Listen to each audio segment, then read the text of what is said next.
Dos de los conceptos más importantes que encontramos dentro del estudio de la Torá, en Génesis capítulo 1 al capítulo 3, es sin duda los conceptos de hombre. Cuando el Eterno hace referencia al ser humano, utiliza dos conceptos diferentes para referirse a él. El primero de ellos es Adam y el segundo es Ish. Comúnmente en las traducciones al español, ambas palabras hebreas se traducen de la misma manera, hombre. Pero si analizamos el texto hebreo, nos daremos cuenta que hay una diferencia enorme uno del otro. El primer concepto que ya hemos mencionado con anterioridad es Ish. El concepto de Ish está emparentado con la raíz hebrea Esh, que significa literalmente fuego. El fuego en la antigüedad se producía frotando dos trozos de madera. Con la fricción de ambos trozos de madera se producía un polvo gris que al estar en contacto con el calor hacía una brasa. Entonces se soplaba suavemente a la brasa hasta que ardiera en una llama incandescente.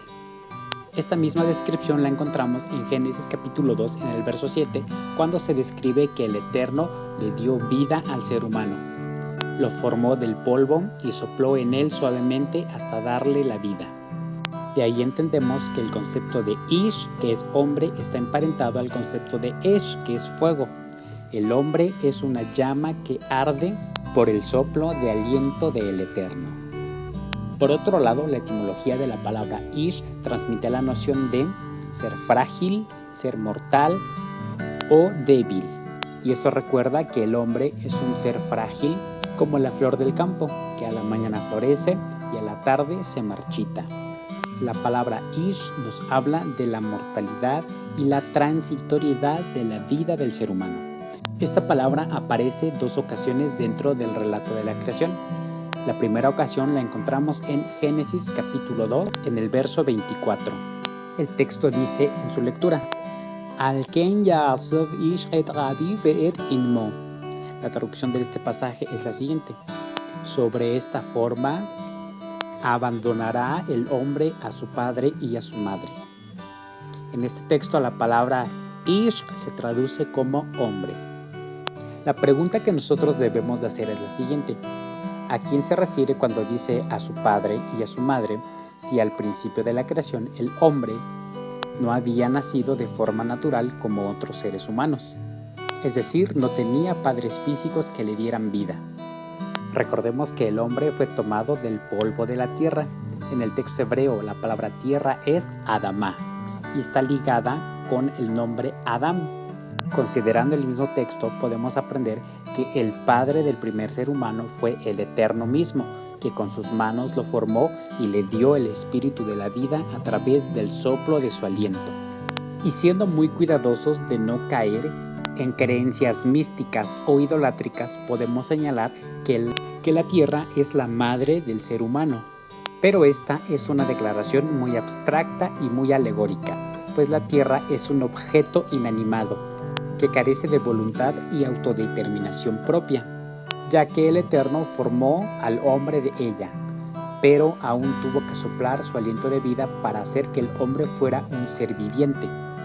Aunque de la tierra el Eterno tomó los elementos principales para que el hombre pudiera existir.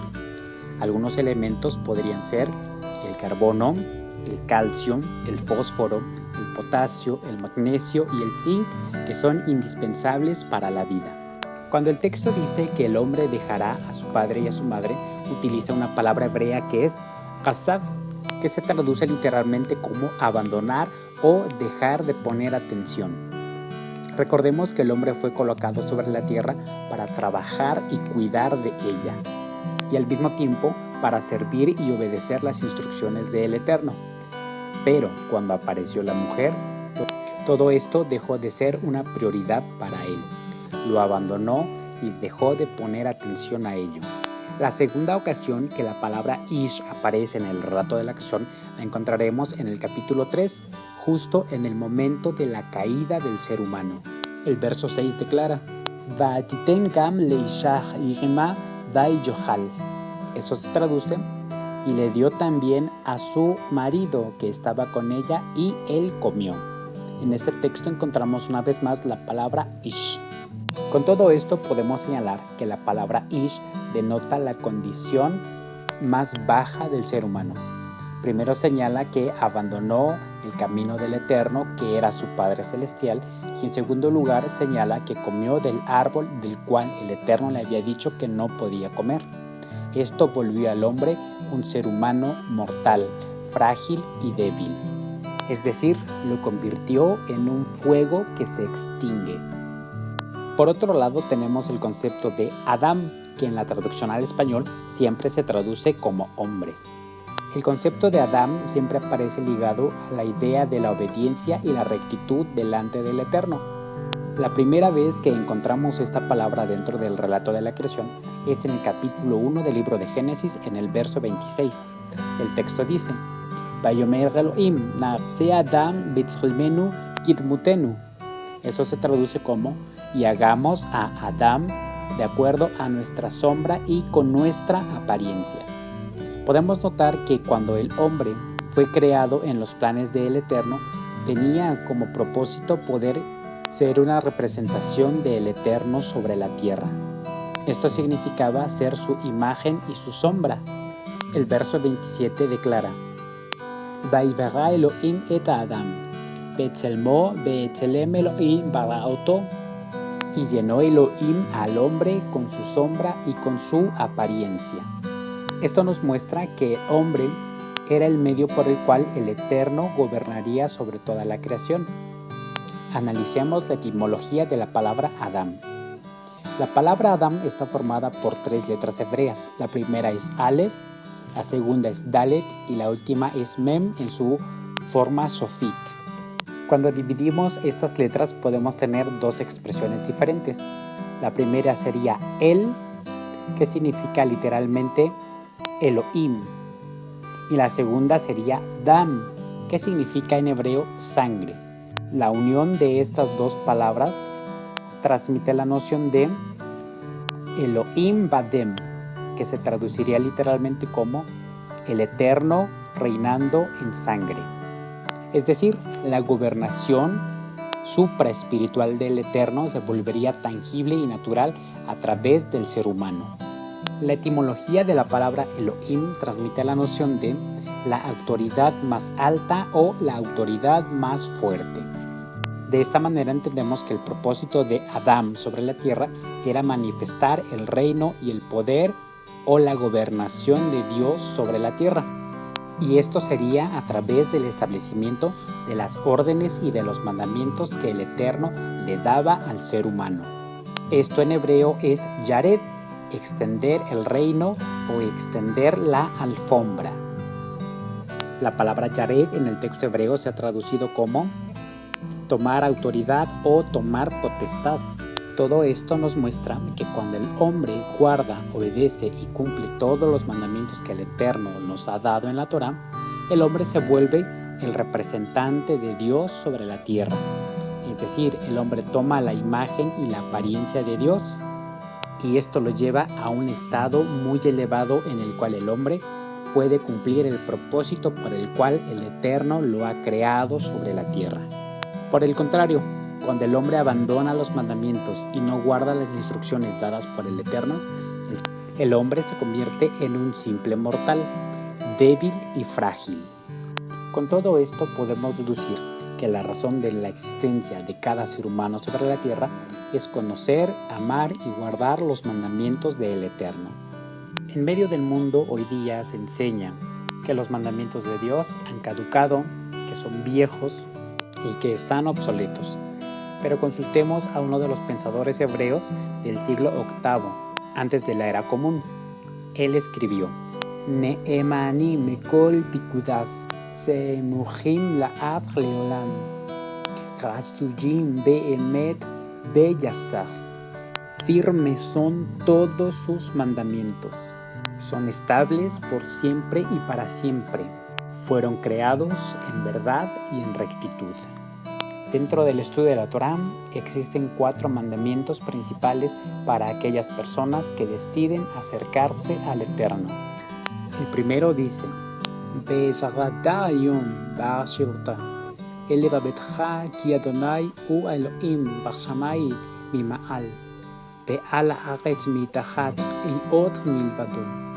Conoce hoy y retorna tu corazón, porque Adonai, Él es Elohim en el cielo arriba y sobre la tierra aquí abajo, y no hay otro fuera de Él. El segundo dice, Shema Israel, Hashem Elokeinu Hashem Echad. Escucha Israel, el Eterno, nuestro Elohim, el Eterno es uno. Ve'ahavta et Adonai Elohecha, bechol levavitcha, ubechol nafshecha, ubechol meodecha. Y amarás a Adonai tu Elohim con todo tu corazón, con todo tu ser y con todo lo que haces. Y el cuarto dice, Anochi Adonai Elohecha, asher hocetitcha me'eretz Mitzrayim, mebeit chavadim. Lo yeh lecha Elohim achrim al panaya. Yo soy Adonai tu Elohim, que te saqué de la tierra de Mitzrayim, casa de esclavitud. No tendrás para ti un Dios ajeno después de mí, que sea intermediario entre los dos. Si hoy quisieras guardar sus mandamientos, el Eterno se acercará a ti. Él se volverá para ser tu amigo y pondrá su habitación al lado de la tuya y será tu escudo. Te guardará y te protegerá como guarda el pastor a las ovejas, y te bendecirá, y todo lo que hagas te saldrá bien. Y Él apartará de ti la enfermedad, porque Él será tu sanador. Cuando clames, Él te dirá, aquí estoy. Te bendecirá y multiplicará tu descendencia, y verás a tus hijos y a los hijos de tus hijos, y les irá bien. El Eterno estará contigo cuando te levantes y cuando te acuestes. Dormirás en completa paz. Y no temerás al terror nocturno, porque con sus alas te protegerá. Y cuando andes en medio de la oscuridad, tu camino resplandecerá como la luz del día, porque su palabra estará siempre a tu lado. Conociendo todo esto, podemos elevar nuestra oración al Eterno. Avinu, petach libi betorateja, vechol libi darashticha, al tashveni mimitzvoteja, ve'eshamecha torateja tamid leolam, vibruni chasadeja Adonai, teeshuateja ke'im rateja. Padre nuestro, abre nuestro corazón a tu Torah. Con todo mi corazón te he buscado, no me apartes de tus mandamientos, y guardaré tu Torah perfectamente para siempre. Venga a mí tu bondad, Señor, y tu salvación, como tú has dicho en tu palabra.